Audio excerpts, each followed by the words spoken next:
I want to know, how did you come to this brilliant idea of creating this sisterhood of dynamic and remarkable women to come together?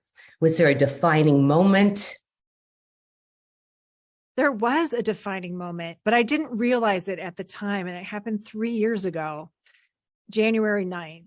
And this was before the pandemic, right before.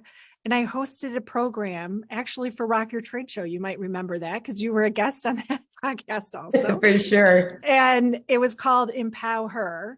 And I had some of the same women that are in HerCsuite were speakers. And I did a in-person event.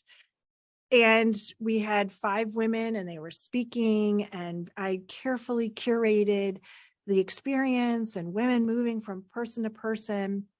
And what I didn't let people know was earlier in that day, I had the worst review of my entire career. I had no idea this was coming. It hit me like a freight train.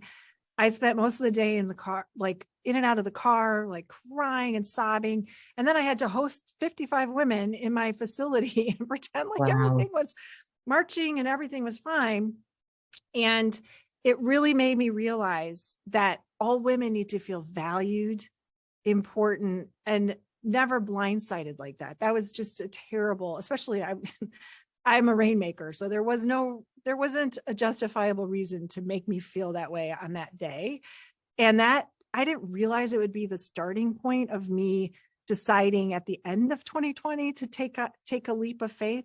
But it was the defining moment that made me realize, women matter, and I want all women to feel valued and important.